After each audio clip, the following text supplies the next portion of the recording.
오늘 우리들에게 주신 하나님의 말씀 역대상 4장 9절에서 10절 말씀 다 같이 읽겠습니다. 시작. 야베스는 그의 형제보다 귀중한 자라. 그의 어머니가 이름하여 이르되 야베스라 하였으니 이는 내가 수고로이 낳았다 함이었더라.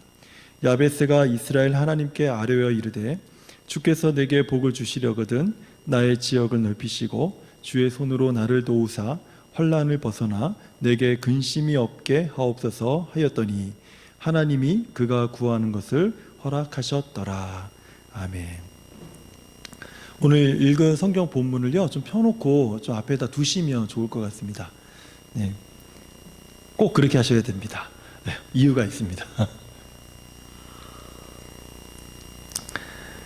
제가 2013년 이맘때에 이 야베스의 기도에 대한 설교를 한 적이 있습니다. 이번 주에 우연히 야베스의 기도라는 책을 이렇게 다시 보게 되었는데요. 야베스의 기도에 대한 그 책을 보면서 2013년에 했던 이 설교를 다시 한번 우리 성도님들과 조금 더 내용을 보완하고 좀 이렇게 좀 수정을 해서 이 말씀을 좀 함께 나눠봐야겠다라는 그런 생각을 갖게 되었습니다.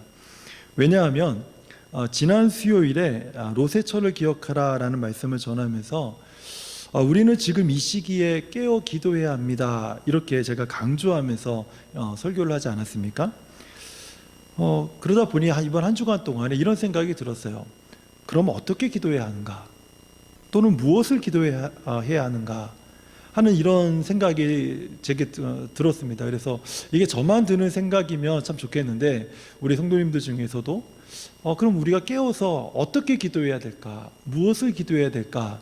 이런 생각을 혹시 가지신 분들이 있다면 그분들을 위해서 또 저를 위해서 이 야베스의 기도를 우리가 다시 한번 말씀을 좀 통해서 좀 듣고 또 묵상하고 또 이 말씀을 다시 한번 되새기면 참 좋겠다 라는 그런 생각을 하게 되었습니다.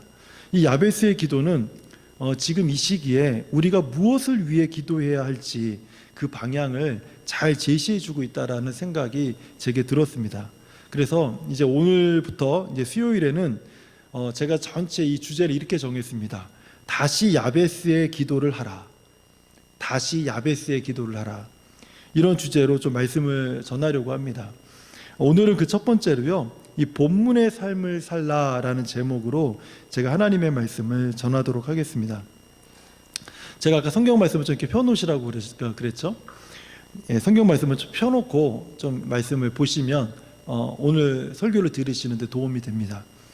오늘 우리가 읽은 본문 성경 역대하 4장 9절에서 10절 말씀이 있는 곳 다 펴셨죠? 그 성경책을 한번 보세요. 그 성경책을 거기에 보면 빽빽히 그 성경 말씀들이 다 기록되어 있지 않습니까? 그 빽빽하게 글씨들이 기록되어 있는 그곳, 성경책의 그곳을요, 우리는 본문이다, 텍스트다, 이렇게 이야기를 합니다. 그리고 본문에 있는 그 책 위쪽이나 왼쪽, 오른쪽, 아래쪽을 보면 아무것도 쓰여져 있지 않는 작은 이 빈 어떤 공간들이 있지 않습니까? 이것을 우리는 여백이다, 이렇게 이야기를 합니다. 이 성경책 안에는요, 본문과 여백이 동시에 존재하고 있습니다. 저는 이 본문과 여백을요, 우리의 삶에 한번 비교를 해보았습니다. 본문의 삶은 무엇일까? 본문의 삶, 많은 사람이 추구하는 삶입니다. 믿음으로 말미암아 하나님의 축복을 누리는 삶, 이게 본문의 삶이죠. 그 사람들에게 주목받는 삶, 그리고 그리스도 안에서 자신의 계획과 의지를 마음껏 펼칠 수 있는 삶, 그리고 믿음으로 이 세상에서 성공해 나가는 삶, 어떻게 보면 그런 삶을 우리는 본문의 삶이다, 이렇게 말을 할 수가 있습니다. 그러면 그 주변에 있는 여백의 삶은 무엇일까요? 우리가 성경을 읽으면서도 그 여백에 신경 쓰는 사람이 있겠습니까? 그리 많지는 않죠. 무엇인가 메모하기 위해서 여백이 필요하지 않는 이상에는 그 여백에 우리가 중요성을 두는 사람은 없다는 것입니다. 소외되는 삶을 말하죠. 정체성이 없는 삶입니다. 고통의 삶이고 좌절의 삶입니다. 실패한 삶이에요. 세상에 누구도 이런 여백의 삶을 살고 싶어 하는 사람은 없습니다. 성경이 오늘 우리들에게 주는 이 교훈이 무엇인가 하면 본문의 인생을 살라라는 것입니다. 본문의 인생을 살라. 우리가 읽은 이 본문에 소개된 야베스는요, 이 본문의 인생과는 전혀 다른 여백의 삶을 살고 있었던 아주 대표적인 성경의 인물입니다. 이 본문에서 야베스가 어떤 삶을 살고 있었는지 자세한 설명이 없어서 정확하게는 알 수는 없지만, 이 야베스라고 하는 이 이름에 많은 것이 우리들에게 이 야베스라는 이름이 우리에게 많은 것을 이야기해주고 있습니다. 이스라엘 사람들도요, 우리 한국 사람들처럼 각 이름에 뜻이 담겨져 있습니다. 그래서 우리가 이름을 지을 때 한국 사람들은요, 주로 그 이름에 뜻이 있지요. 예, 뜻이 있어요. 근데 이스라엘 사람들도 그 이름의 뜻을 두고 자녀들의 이름을 짓는다는 거예요. 뭐 뜻이 있는 이름을 지을 때는 여러 가지 이유가 있겠죠. 뭐 하나는 부모님의 소망을 담아서 자녀들의 이름을 짓는 경우가 있습니다. 뭐 큰 인물이 될 것을 기대한다. 그래서 대성이 이런 이름, 우리 한국의 이름에 이런 게 있죠. 또 재물을 따르라고 또 이렇게 이름을 붙이는 경우도 있고요. 또는 똑똑하기를 바란다든지 등 이런저런 소망을 담아서 이름을 짓습니다. 이렇게 이스라엘에서도요, 이런 어떤 의미를 담아서 이름을 짓는 그런 성경이 기록되어 있는데요. 대표적인 예가 창세기 29장 32절에서 35절을 보면 그 이름을 짓는 내용이 잘 나와 있습니다. 여기 보면 레아가 임신하여 아들을 낳고 그 이름을 르우벤이라 하여 이르되 여호와께서 나의 괴로움을 돌보셨으니 이제는 내 남편이 나를 사랑하리로다. 르우벤의 이름의 뜻이요, 남편이 나를 사랑하리라, 이런 뜻을 가지고 있다는 거예요. 그리고 이제 이 레아가 또 아이를 낳고 이름을 넣어요. 임신하여 아들을 낳고 이르되 여호와께서 내가 사랑받지 못함을 들으셨으므로. 이게 남편이 야곱이었는데 야곱이 라헬만 사랑하고 레아를 사랑하지 않았습니다. 그러다 보니까 레아가 참 마음이 너무 속상한 거예요. 그래서 이제 아들을 또 낳는데 하나님이 남편이 나를 사랑하지 않기 때문에 이 아들도 내게 주셨다 하고 이름을 시므온이다. 하나님이 아들을 내게 더해 주셨다. 이런 뜻으로 이름을 시므온이다 이렇게 정한 거예요. 또 세 번째 아들을 낳아요. 여전히 남편이 아내를 사랑하지 않습니다. 그러니까 레아가 이르되 내가 그에게서 새 아들을 낳았으니 이제 내 남편이 지금부터는 나와 연합하리로다. 연합하리로다라는 이름의 뜻 레위라는 이름을 짓습니다. 그런데도 남편이 사랑하지 않는 거예요. 네 번째 아들을 낳습니다. 임신하여 아들을 낳고 이르되 내가 이제는 여호와를 찬송하리로다. 이로 말미암아 그가 그의 이름을 유다라 하였다. 이렇게 해요. 그러니까 이제 남편이 사랑하지 않아도 되는 것 같아요. 남편이 사랑하든지 말든지 하나님이 내게 내 아들을 주셨기 때문에 이로 말미암아 내가 여호와를 찬양하겠다, 찬송하리로다 라는 이름의 뜻 유다라는 이름을 이렇게 짓게 됩니다. 뭐 이렇게 이제 자기의 바램 등을 담아서 자녀의 이름을 짓는 경우가 있죠. 근데 또 다른 이유는요, 아이가 태어날 때 어떤 시대적 상황이나 또는 어떤 그 시기에 아주 특별한 징조 이런 것들을 보게 되었을 때 아이의 이름을 그것들을 따라서 짓는 경우가 있습니다. 창세기 10장 25절을 보면 에벨은 두 아들을 낳고 하나의 이름은 벨렉이라 하였으니 하면서 뭐라고 그러냐면 그때의 세상이 나뉘었습니다. 엄청난 일이 그 세상에 있었습니다. 세상이 나뉘어지는 일, 노아의 홍수 이후로 세상이 갈리는 그 사건을 에벨이 보게 된 거예요. 그래서 첫 번째 아들의 이름을 벨렉이다. 세상이 나뉘었다. 그 시기와 그때 모든 상황을 기억하기 위해서 아들에게 그 시대에 아주 중요한 어떤 그 상황을 아들의 이름을 지은 거죠.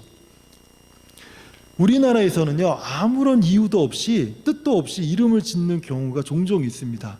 예를 들면 지금은 안 그렇지만 옛날에는 우리 귀한 따님들이 참 집안에서나 나라에서도 좀 소외되는 그런 사람들이었잖아요. 그래서 딸이 태어나면 1순위, 두 번째 딸 2순위, 세 번째 딸 3순위 이런 식으로 이름을 지은 적이 있어요. 첫째 딸, 둘째 딸, 셋째 딸 이렇게 이름을 부른 거죠. 그런데요, 이것보다도 더 부모들이 이렇게 무관심하게 이름을 짓는 것보다도 더 나쁘게 이름을 짓는 경우가 있습니다. 이것은 부모들이 절대로 자녀들에게 이런 식으로 이름을 지어서는 안 되는 아주 대표적인 어떤 그 모델과 같은 것들이에요. 뭐냐면 야베스라는 그런 이름이에요. 이 야베스라는 이름의 뜻이 무엇인가 하면 고통이다라는 뜻입니다. 히브리 단어로 야베스라는 뜻이 이 고통이라는 단어로 사용이 됐어요. 그 본문 구절을 보면 야베스는 그 형제보다 귀중한 자라. 그의 어머니가 이름하여 이르되 야베스라 하였으니 이는 내가 수고로이 낳았다 함이었더라. 1절에서 8절을 보면 역대상 4장 1절에서 8절을 보면요, 족보에는 자녀들이 누구의 아들인지가 정확하게 기록이 되어 있습니다. 우리가 역대상이요, 성경에서 읽기에 좀 어려운 성경 중에 하나이거든요. 이유가 뭐냐면 1장부터 한번 보세요. 1장부터 보면요, 사람 이름이 나오는데 그게 9장까지 나와요. 1장부터 9장까지 한 장 정도는 참을 만한데 2장, 3장, 4장, 5장, 6장, 7장, 8장까지 가도 계속 족보 이야기만 나옵니다. 아담부터 쫙 이렇게 족보 이야기가 나와요. 그 중에 오늘 본문이 4장에 있는 거죠. 그런데 이 족보의 특징이 뭐냐면 항상 이 자녀들은 누구의 자녀다라고 하는 그런 어떤 부모에 대한 이름이 정확하게 기록이 되는데, 이상하게 야베스를 보면요, 1절에서 8절까지 보면 다 누가 누구를 낳고 누구의 아들이고 이렇게 나오다가 갑자기 9절에서 보면요, 야베스는 아버지가 누구인지 밝히고 있지 않아요. 야베스는 아버지가 누군지 몰라요. 그리고 심지어는 이름을 지어준 어머니의 이름도 나오지가 않아요. 거기다가 야베스는요, 그 형제보다 귀중한 자라 이렇게 기록하고 있지 않습니까? 그리고 형제들이 있습니다. 그런데 분명히 형제들이 있는데도 그 형제들을 밝히고 있지 않아요. 그냥 뜬금없이 갑자기 야베스 이름이 툭 튀어나왔습니다. 9절을 다시 보세요. 9절을 보면 9절에서 야베스에 대해서 밝히고 있는 것은 딱 한 가지밖에 없습니다. 그의 어머니가 수고로이 낳았다.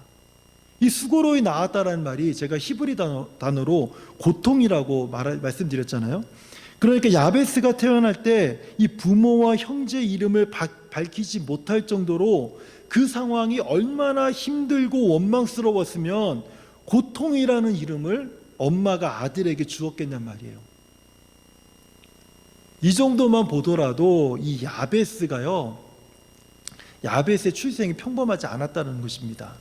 그리고 세상에 어떤 부모가 자녀에게 이 고통이라고 하는 이름을 지어주겠습니까? 한번 우리나라 사람들도 뜻 이름을 갖고 있는 그 민족이니까 잘 알잖아요. 이름 때문에 야베스가 겪었을 서러움을 우리가 충분히 상상해 볼 수 있지 않습니까? 야베스는요, 어린 시절에 분명히 이름 때문에 놀림과 조롱을 받았을 거라고요. 그리고 한번 이제 생각을 해보세요. 이 야베스의 부모님이 야베스를 부를 때마다, 엄마가 야베스를 부를 때마다 우리나라 말로 하면 이렇게 되는 거죠. 고통아 이리 와, 고통아 이리 와, 고통아 밥 먹어라, 고통아 집에 와라. 야, 자기 형제들한테 그 괴롭히는 놈 어디 갔니? 여러분, 자기 아들의 이름을 부르는데 이런 식으로 이름을 부르면 이게 참 얼마나 큰 상처가 되겠습니까? 부모들만, 가족들만 이랬겠습니까? 주변 사람들이 조금만 힘들고 어려우면 아유, 이 야베스 같은 놈아, 이런 말 충분히 하지 않았겠냐는 거예요.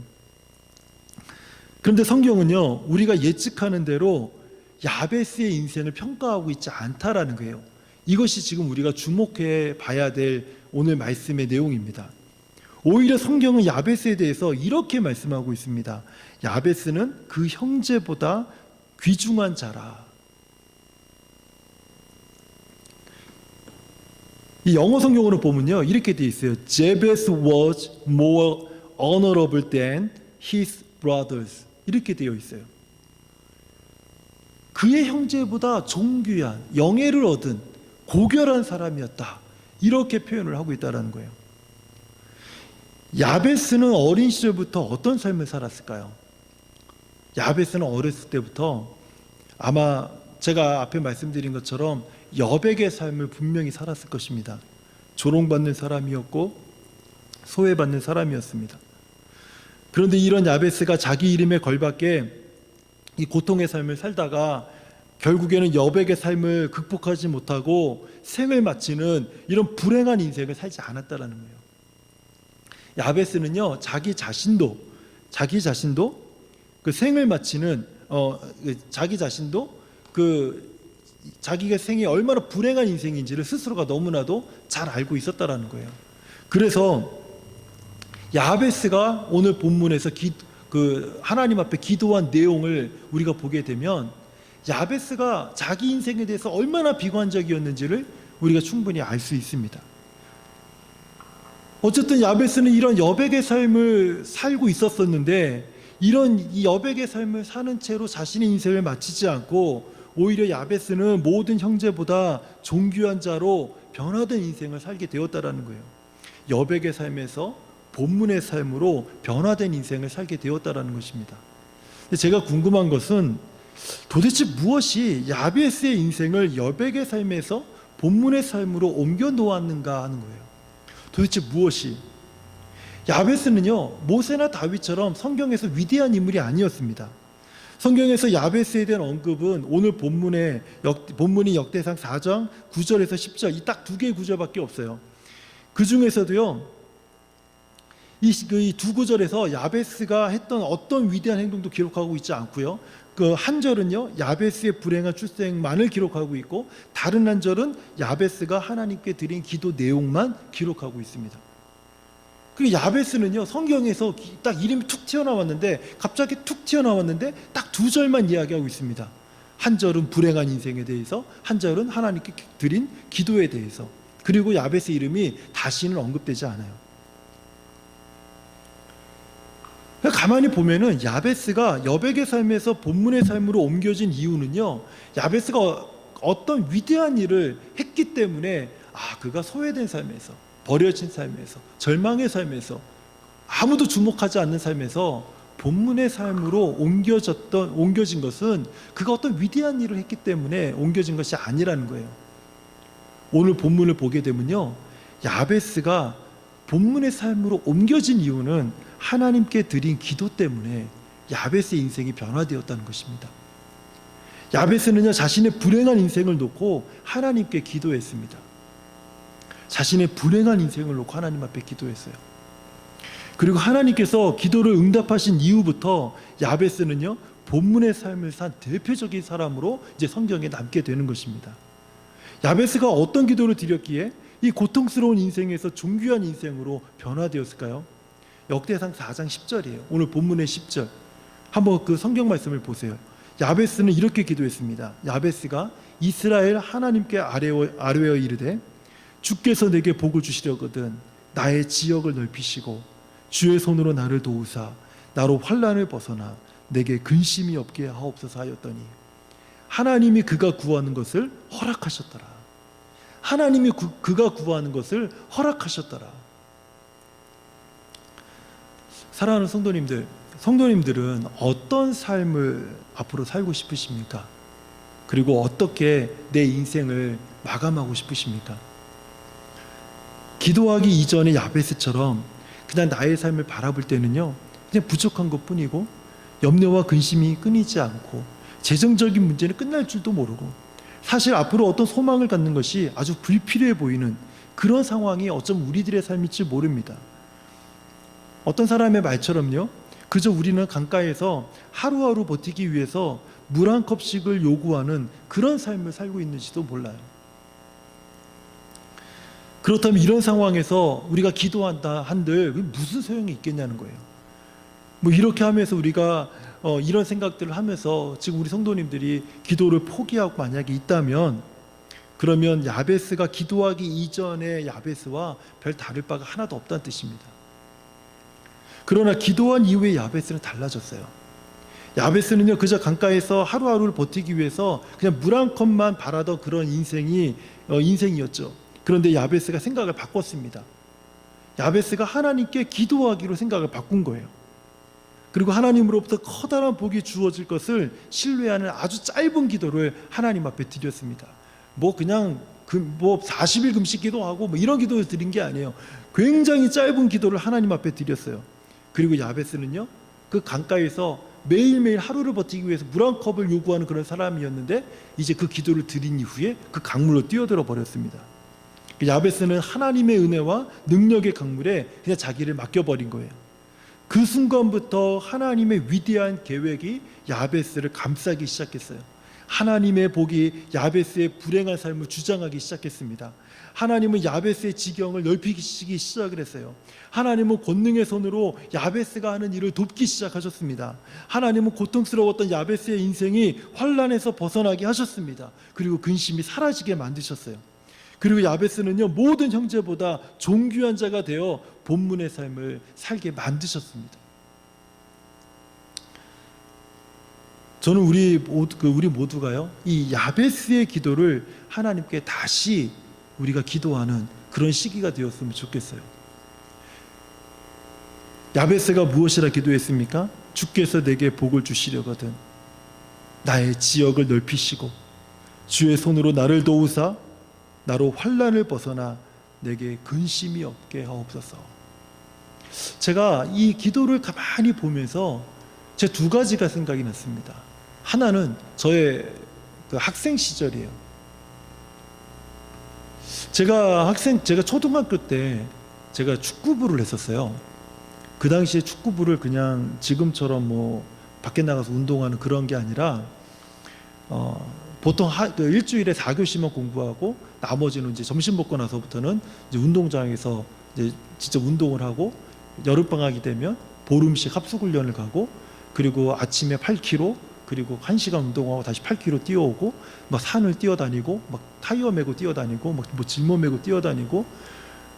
그러니까 지금 뭐 보면 무슨 극기 훈련하는 그런 무슨 그 특공대 훈련하는 그런 훈련들을 제가 초등학교 4학년 겨울방학 때부터 계속해서 해왔었어요. 그러다 보니까 머리가 깡통이 되어져 가더라고요. 공부하는데 이게 공부가 잘 안 돼요.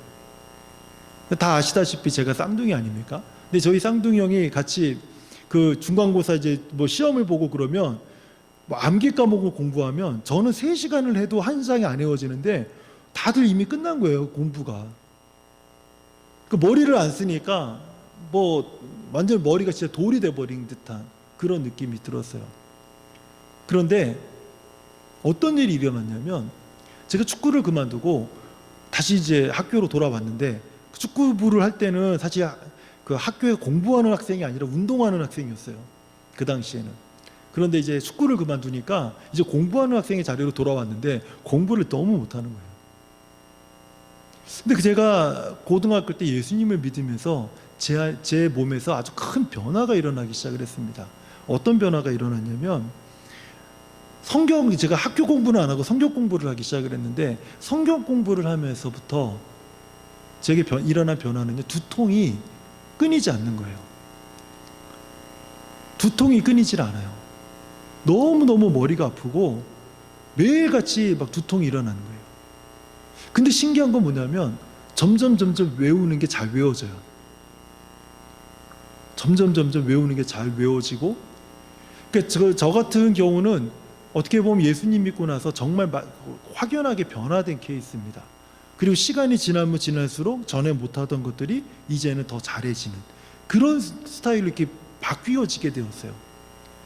이 모든 일의 시작이 어디서부터 시작이 되었냐면, 기도할 때부터 이런 일들이 일어나기 시작을 했다라는 거예요.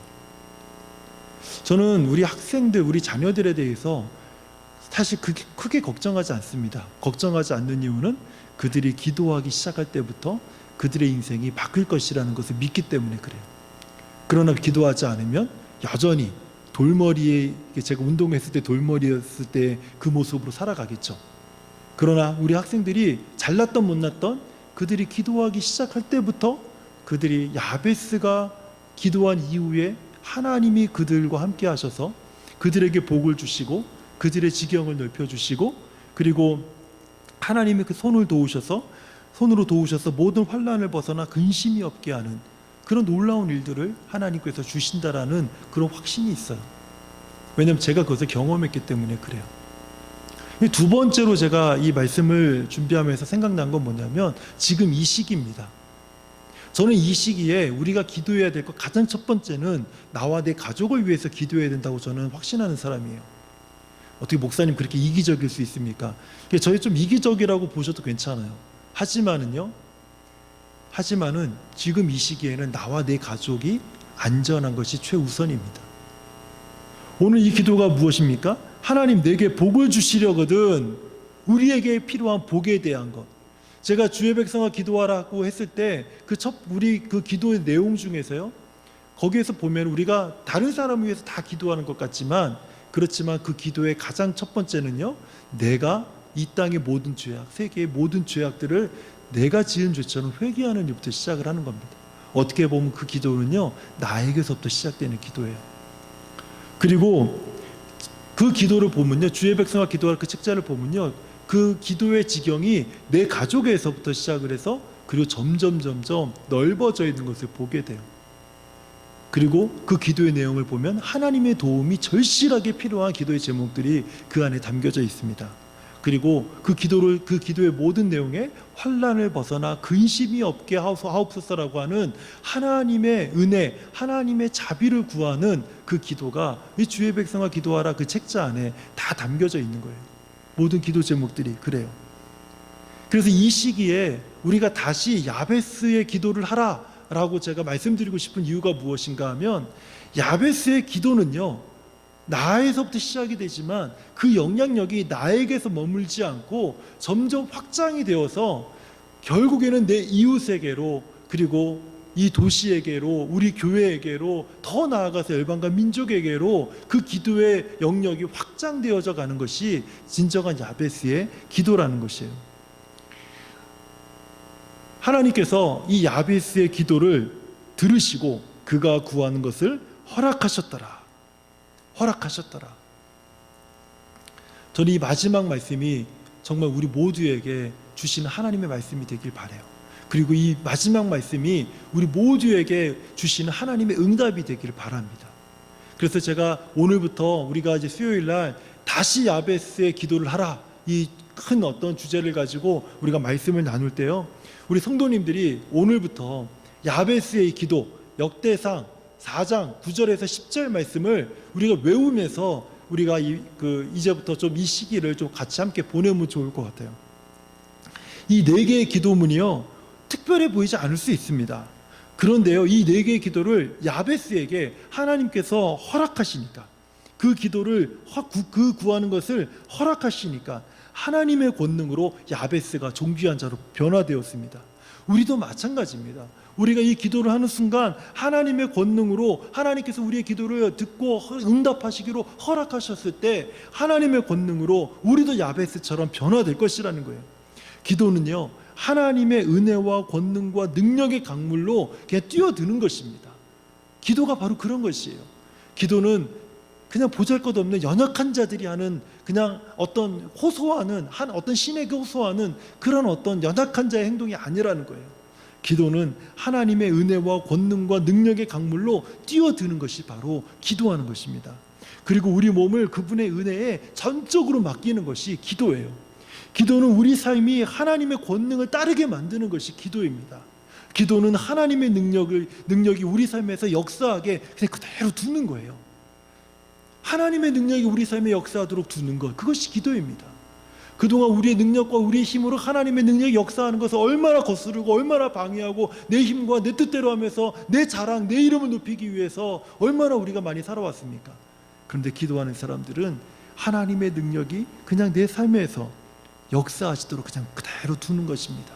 그 역사하심을 따라가는 것이 기도하는 것입니다. 기도는 우리를 여백의 삶에서 벗어나서 본문의 삶을 살게 만드는 것이 바로 기도입니다.